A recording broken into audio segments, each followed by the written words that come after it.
But that's visible. Yes, Yes. perfect. Oh, thank goodness.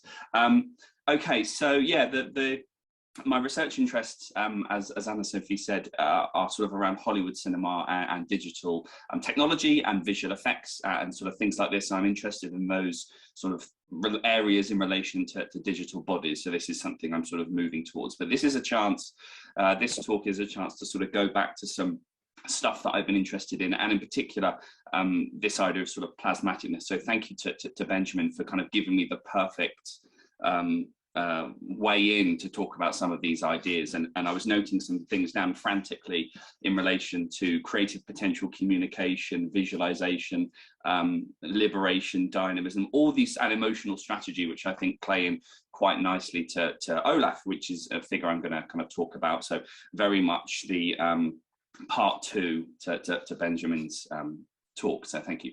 But yeah, the scope for this talk, when I was first sort of thinking about it, my initial starting point was going to be something like this. So a recent news story where the realisms of Frozen's computer technology and sort of rendering of ice and snow was used by scientists to solve a real world case involving kind of the harsh terrain engendered by snow. And the kind of engineers that are mentioned in these articles, and I've put a couple of examples there, sort of used the grow divide structural order that's central to sort of fractal geology, as the fundamental building block of the real world. And it's sort of using computer technology to predict the behavior of landscapes, essentially, and solve a 62-year-old cold case. Very similar, actually, in the ways that Disney animators sort of use fractal mathematics and the same kind of mathematical code to build the realistic snowflakes that burst from Elsa for example, in the Let It Go number that we briefly saw. And actually, one of perhaps the most significant aspects of Let It Go is the line when she's banished from Arendelle, and I'm going to assume a level of familiarity with the film itself. So when Elsa is banished from Arendelle, separated from her sister, she marches through the snow and says, "My power flurries through into the ground. My soul is spiraling in frozen fractals all around." So this is a line that's delivered as she sort of conjures and levitates all these sort of ornate ice structures from the snow-covered mountain below. So obviously this musical number, this Let It Go musical number, the famous musical number, sort of continues the film's preoccupation, of course, with snow, frost and ice that's established right from the opening shot, and the sort of spiring snowflake to the musical numbers Frozen Heart, and of course, Do You Want to Build a Snowman?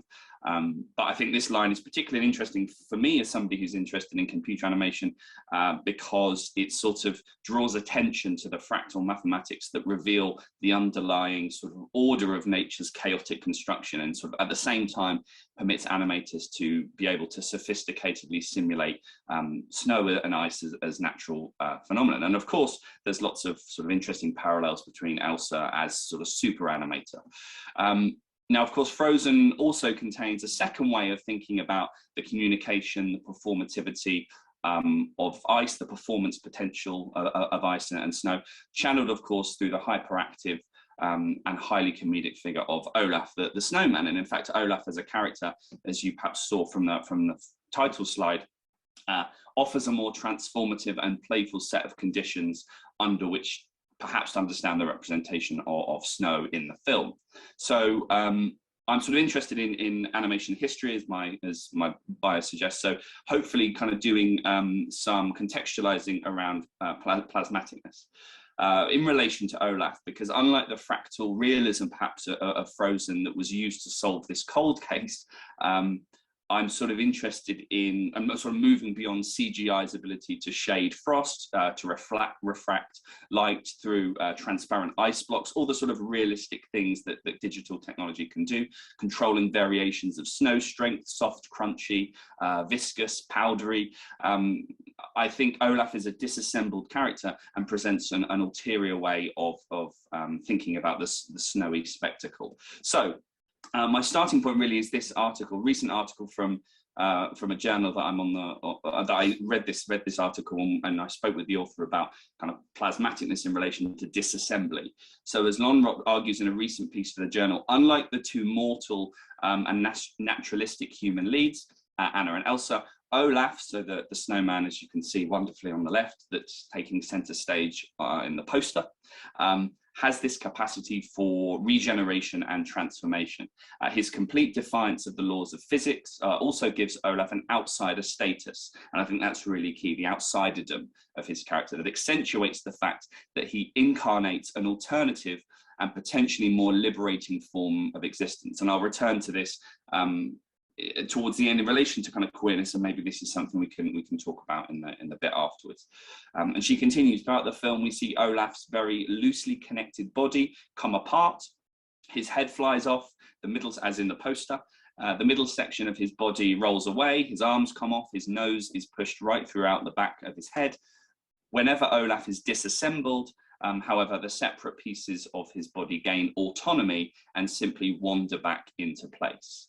So the shifting sort of snowy body of Olaf is certainly, I think, the character's most defining feature, perhaps alongside his positivity, and his proclivity for disassembly allows him to allows the film, sorry, to play with this sort of physical comedy, so this comedic register to Snow, and in new ways, I think too. It mines the kind of capabilities of animation to suggest Olaf's body is always in play. It's always in play, and his anthropomorphic physicality is embedded in a sort of culture of quick change, thanks to his abilities for sudden reforming. So the aim of this paper is really to explore Olaf's sort of snowy peculiarity as a match to the orderly, chaotic, and sensorial elements of ice. And as I said, I'm interested in Olaf's playful capacity for regeneration and transformation, as Lynn argues, and how that marks a return to a so-called plasmatic quality or sensibility that defined Disney animation, and actually a specific period of Disney animation that I think this film is sort of harking back to. As I'll argue, plasmaticness was formulated crucially as a nuanced category, political category, aesthetic category by Eisenstein, as we've already heard, and describes that protean and shape-shifting quality, or the nature of animated bodies in particular, that can effortlessly morph into these new sorts of figurations. And I do think we can see a return back to the morphing body of plasmaticness in relation to Olaf's sort of polar plasmatic transformations, which present him as a sort of form of resistance, perhaps in the digital space. So I'll go back a little bit and sort of, I suppose, sit in conversation with Benjamin's talk already, which sort of did some of this work already, which is wonderful. So yeah, I want to begin thinking through why his fluid and constantly changing and seemingly indestructible body, to a degree, is so attractive. And we can turn to a particular publication. So this fabulous collection of writing by Eisenstein on Disney, that what I really like about it is that it's so piecemeal and was sort of discovered posthumously, and you have all these little notes and little descriptions of animation that sort of, and I use it for teaching all the time, and the students sort of love all these random notes that he made about animation. Random in the most wonderful sense of the word, of course, but random perhaps nonetheless.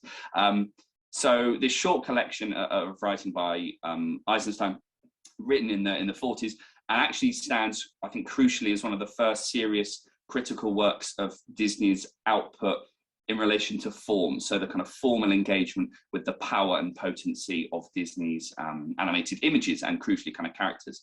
And what marks his approach out is the immediate focus, and something that's potentially been lost, is the immediate focus on the non-realist expressive qualities of Disney animation, and not the mimetic tendency which has become so central to work on the studio, especially in the 90s, and the rise of sort of so-called Disney studies across multiple disciplines, loosely Disney studies. So this immediately, I think, suggests its relevance to Olaf, who certainly seems to exist outside of the domain of more realist construction. So alongside Benjamin, who we've mentioned there, who was also fascinated by Mickey Mouse in the 30s as a reflection on the Hollywood kind of culture industry, the value, I think, of Eisenstein's work lies not in its primacy, but its capacity to consider formal issues that are rarely touched upon in Disney studies at the time of writing, when he was initially writing in the 40s, so 70 years ago. So it's a collection of previously unpublished writing, often in note form, abridged, kind of incomplete, wonderfully chaotic, that predominantly takes its focus these series of silly symphonies, so 75 cartoon shorts made over a 10-year period, that were really used as testing grounds in lots of ways. That's not to discredit what they did, but testing grounds in relation to technological experimentation, so sound technology, Technicolor, for which Disney held the patent very briefly. So, as I said, Eisenstein's work is significant because it sits at the this historical juncture, primarily invested in the studio's move from exploratory short films in the 20s and early 30s into cell animated feature production with Snow White, which I'm, since the book came out, very interested in, but also kind of don't want to see for a while because I've now seen it a lot. And the move, into feature-length films, Snow White, Pinocchio, Fantasia, Bambi, and Dumbo, and all in the early 40s. So as we've heard from Benjamin already, Eisenstein eulogized over these sort of protean images and these anthropomorphic human-like animals created by the continuously transforming animated line, the thing that the animation has that the live action doesn't, the line, so the transforming line. And the substitution of animals for people to function as people themselves, and the sort of mythical personification of nature was deemed ecstatic, an ecstasy that reflected man's own primitivism. And as the Russian filmmaker very famously claimed, you tell an octopus to be an elephant and the octopus becomes an elephant. So his summary of this sort of irresistible changeability of Disney's animated characters, of which Olaf, I think, definitely sits in that lineage, and their suddenness of reformation evokes that incredulity of confronting fantasy, and the sort of the hesitation that's involved, I think, in the questioning of belief. What's strange, he says, is not that they exist. What's strange is that they attract. Ink, paint, paper, and in Olaf's case, digital technology, have their own sort of vitality, and move at different sort of intervals and movements and rhythms. And you can see it reflected in the big quote at the bottom. We know these things are these things. We know that they're not living beings, and we sense them as existing and even thinking. So clearly animated bodies are notorious in Eisenstein's case, thinking about Disney, for their seemingly infinite ability to expand and contract and stretch and flatten and implode. And they can, of course, fragment and then return to their original shape. Again, things that I'll mention in relation to Olaf. So clearly they offer this alternate, and I think Benjamin was talking about kind of the body's connections to the world. What else can you be? And I think that's really important for the way that plasmaticness can be considered as this alternative, an alternate mode of thought and being, which is crucial. And obviously the center point, as you've heard already, is this idea of plasmaticness, certainly one of his most celebrated ideas in relation to animation's plasmatic charge. It's sort of become a little bit dislocated, because if everything is plasmatic, then sort of nothing is. So I'm sort of interested in his writing particularly, and Eisenstein's writing has become this sort of key text for animation studies. The go-to, we'll talk about plasmaticness, is great, but it's really useful because it provides, I think, a key model for scholars to think about animation, rhythm, animated movement, and its affect on the spectator too. So the plasmatic attributes, as we've heard already, of loosely considered pre-Disney, feature-length Disney animation, is rooted in that kind of formal ecstasy and harmony. And for Eisenstein, that sort of plasmaticness relates to the myth of Proteus, and the ability to change shape at will. He really talks and emphasizes this protean element, based, of course, upon the omnipotence, he says, of plasma, which contains in liquid form all possibilities of future species and forms. So I think there's just a general basic visual curiosity to plasmatic bodies, which I think that's part of the reason why Olaf has been kind of framed as so attractive and has sort of become the quote unquote breakout star, if you like, of Frozen in lots of ways. What I really like about plasmaticness is this idea of mocking of zoology. So he talks a lot about how plasmatic images mock zoology, they ridicule biology as the animated figure that operates as this primal protoplasm can dynamically assume any form. So the quote there is the same, I think, as the previous presentation. Immobility of the once and forever given. So of course he calls this plasmaticness. For here we have a being of a definite form, a being which has attained definite appearances and which behaves like a primal protoplasm, not yet possessing a stable form but capable of assuming any form, and I love this, skipping along the rungs of the evolutionary ladder attaches itself to any and all forms of animal existence. So what I'm really interested in is plasmaticness's role as a sort of aesthetic, technological, historical, and political category, because it's all of those things, I think, at once in different ways. So the first thing I think to think about, which leads into the discussion of Olaf, is that his writing on Disney, Eisenstein's writing on Disney, is foremost perhaps an aesthetic category, but it's one that's giving name to an industry practice. So what he's really doing, he's talking about something that happens in reception. Plasmaticness is something that happens in reception, and so it's perhaps closely connected to embodiment and experience. But what he's really doing is giving a name to an industrial category, that of rubber hosing. So rubber hosing happens in character design, and plasmaticness happens in reception. So rubber hosing, and it's perhaps self-evident from the images, the first standardized style within the US animation industry. If you think about jointed segmentation of character and bodily design, the lack of articulation within, essentially arms and legs that function like rubber hoses. And that flexibility is really emphasized in that first sort of round of silly symphonies, skeleton dance, which I realize should be 29, sorry, rather than 39, and a few others. So the structuring of bodies. And Pluto is particularly important for reasons I'll come on to in a minute. So what's interesting again about rubber hosing and that sort of cartoonal flexibility that Eisenstein would then co-opt as plasmatic in the way that he talks about bodies, is that it is primarily based on these shorts and not the feature-length works that would come to define the studio, which again positions Olaf's place and this snowy figuration within Frozen is particularly kind of striking. This is because Disney would progressively reject and sideline this kind of representation. And this quality of early animated drawings became replaced through a shift towards naturalism in both character and setting. So an enhanced realism, authenticity, verisimilitude, and the ways in which characters' personalities replaced plasmaticness, essentially. So mutations and metamorphosis gave way to the construction of so-called personality animation and realistic bodies, though realism is obviously a terrible word to use to describe animation, but a realistic sense of character. Now, just very quickly before I go onto Olaf, just to say that there is a sort of afterlife of plasmaticness that sort of bridges my interest in animation history and digital technology.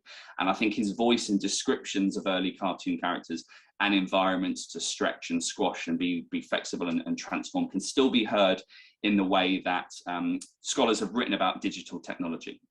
And so there's a really interesting residual presence, I think, and perhaps no surprise or a nice coincidence that Eisenstein's work is published the same year as Pixar's first short, 1986. And certainly more recent debates around sort of metamorphosis have revisited the plasmatic outline, I think, of Eisenstein, and particularly an early round of films falling within science fiction that sort of play with the mutability of bodies. Films that take place within a computer, so Lawnmower Man is a good example, and of course something like Terminator 2 Judgment Day. The fluidity of bodies, and actually I've put a couple of images of books, so Liquid Metal and Metamorphing, gives you an idea around the role of transformation and a potential sort of plasmatic language within a broader scientific imaginary. And I've added this quote from Sobchak at the bottom because it is essentially replaying Eisenstein's incredulity. Watching a morph at the same time, I know it's human impossibility and strangeness. I also feel myself identifying with it, not with its narrative figure, but with its figuration of corporeal processes. My own body quickens to its effortless transformations at some deep molecular level, and I recognize the morph as strangely familiar. So clearly, there are some nice parallels here with Olaf, and it was a pleasure to kind of go through and find bits where his body's all over the place. So clear and immediate parallels to the pleasures of Olaf's body, and the way the distortion of his physicality recalls perhaps this sort of dynamism of form championed by Eisenstein. So his first appearance to Anna and Christoph in the film in the snow-covered woods is marked in lots and lots of ways by the complete fragmentation of his body. Christoph catches his head after it's kicked off by Anna and proclaims, "You're creepy." And then this continues as Olaf gradually returns to form, though at multiple points in the film, his body becomes reduced to its component parts. And then later on, when the trio are thrown out of Elsa's ice castle, Olaf's body parts drop in next to the other characters in different forms, and he says something like, "Yeah, watch out for my butt," as his bum comes flying into the shot. And so it's then up to Christoph to sort of put him together. But there's lots of instances like this in the film. Now, this plasmatic element, and I'm going to risk trying to play a clip, which traditionally will be a disaster, but we'll give it a go. So this plasmatic element to his character was established right back even before the film was released in a teaser trailer. That is a sequence that doesn't appear in the film itself, and Disney and Pixar as studios have a tendency to create essentially short films for their teaser trailers. So this teaser trailer premiered in June, so slightly earlier than the film's release in 2013, where the performance of snow and that sort of performativity of snow and ice is really centered on his flexibility of form. Now, if this doesn't work, there's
so there we go. So I put a few in the instance that wouldn't work. I put some stills there, but there we go. Now, beyond the fact that this is clearly an aesthetic category, Plasmaticness is an aesthetic category that describes the way that characters look and their elements of design. It also embodies other values and associations. So first of all, a kind of technological category. Now, Disney's relationship, I won't labor this point, but his relationship to technology is perhaps well established. There's a sort of degree of obviousness. I think Disney didn't invent animation, but he defined what it looked like, and he defined it as an industrial art form. And of course, animation itself is a technology of representation. And a highly technological space where innovation, especially in the Disney context, has been argued to occur. And actually, Walt Disney's, the man's relationship to technology has sort of served to mythologize his status as an American genius in relation to sort of Gershwin, Berlin, Edison, Henry Ford. And actually, I think it's significant, as I'll talk about in a moment, that the plasmaticness was seen as this rejection of Fordism in the loosest sense. But as I said, what's interesting is that with each technological development, so Disney using color, sound color, and then the multiplane camera, it moved away, as a studio moved away from exactly that kind of plasmatic flexibility towards a more realistic representation, what Paul Wells has called a neo-realist practice, which essentially leads us to this kind of which is why Olaf is so interesting, because he functions as this sort of throwback. So Wells talks about the move away from plasmaticness after about 1937 towards a hyper-realist aesthetic. But actually, when I've taught Snow White, the film sits on the edge, and the break between plasmaticness of the shorts and the hyper-realist sensibility of the feature films, it's not a clean break. It's quite fractured, and actually it means that those early 1940s films are are really on the edge of two different ways of thinking. And actually, Linrot's article that I mentioned at the start talks about how plasmaticness, or how fluidity, has lived on in minor characters or sidekicks, such as Olaf. And it's probably obvious that Eisenstein was not a fan of Bambi, and not a fan of these sort of later non-plasmatic feature films. But ultimately, the idea is that hyperrealism replaced that sort of plasmaticness, which perhaps explains, and I'm going to do that horrendous thing of quoting myself. So I'm just going to put this on record and say I apologize because I've done it now. But this, I think, explains why, or perhaps explains why, Olaf in Frozen is defined by his exceptionality. Because, as I've argued, so I'm not even going to read the quote out because it's too awful, but hyperrealism exists within the context of computer animated films as its sort of rule. If it didn't, Buzz Lightyear could just do all kinds of things. He'd be able to fly rather than just fall with style, essentially. So what I'm essentially arguing is that Olaf is perhaps incompatible with the virtual landscape and this sort of hyper-realist virtual landscape. He's a throwback to that earlier kind of animated style. He's an eccentric minor character, to use Linrot's ideas, that actually means that kind of plasmatic character hasn't been put to rest. And the topsy-turvy potential of the 20s and 30s is sort of recalled quite nicely by Olaf as a sort of variation of this earlier figurative kind of character. So plasmaticness, I think, is an aesthetic category. It's a technological category. It's historical category because it allows us to demarcate periods of time. But I think perhaps most importantly, and Olaf's role in this is plasmaticness through its sort of social relevance as a fundamentally political category. I won't show the clip from Sullivan's Travels, but essentially, one of the things that's interesting, so Sullivan's Travels is a film from the 40s and involves a group of inmates who go to the cinema and watch a silly symphony. And even though they're shackled and tied up, they go and watch this film, and they are sort of enraptured by these plasmatic bodies. So here we have Pluto being stretched in all kinds of different directions. And this really is a sort of symbolic of plasmaticness as a revolt against the logic of standardization and capitalist rationalization. It offered a respite from modernist monotony, I guess, in its formal limitless. And the idea is that animation, as I've put here, represented a state for Eisenstein prior to one shackled by logic, reason, or experience. So there was something inherently resistant or rebellious and revolting in that sense through plasmaticness. And in Sullivan's Travels, so Preston Sturges' film, as I said, from the 40s, playful Pluto is played on a screen, and you have the sort of plasmatic energy on screen counterpointed to the characters as they walk in tied and chained because they are prisoners. So there's a really nice kind of counterpoint there in the way that the different kinds of movement in the real world and movement in animation is sort of able to happen, essentially, which I think really crystallizes that sort of formal ecstasy. So I just have a couple more slides and then I will definitely stop talking. So there's certainly, and I think this leads us to perhaps the discussion that we can have in relation to Olaf and the character's political potential then as a similar form of rebellious, I guess, counter-figure that's articulated through his plasmatic form, perhaps in this relationship to queerness. And I think there's an intriguing relationship between animation as a creative medium and images of queerness. Eilish has argued that sort of animation is a great space for queering, that animation is itself a queer medium because it is involved in the disruption and transformation and troubling practices of representation. It's about embodiment. It can deconstruct bodies, it can transgress boundaries. This is obviously alongside images of queerness or different ways of thinking about creativity, different kinds of voices in the sort of industrial workflow of animation, hearing from marginalized voices, the sort of labor structures of animation, mainstream animation, and the importance of hearing different kinds of voices at the same time as animation's sort of intrinsic potentially queer potential. In terms of Olaf as a sort of snowy, snowy snowman. His potential queer coding has proven fruitful terrain for some online writers, and I've put one of the quotes at the bottom. I was a little embarrassed by him because he seemed to conform to the sassy gay friend trope, which I feel is disrespectful to gay men. Olaf's an interesting character anyway, but his gender throughout Frozen is sort of ambiguous in lots of ways, even though he's voiced by a male actor, Josh Gad, and his carrot nose, that obviously was central to the trailer, has been linked to the phallus in the way that his possession of this phallus carrot nose is constantly threatened. So just to conclude then, I think Olaf's sort of snowy body and comedic performance suggests some of that anarchy and also modes of potential queer resistance embodied by plasmatic histories of animated characters.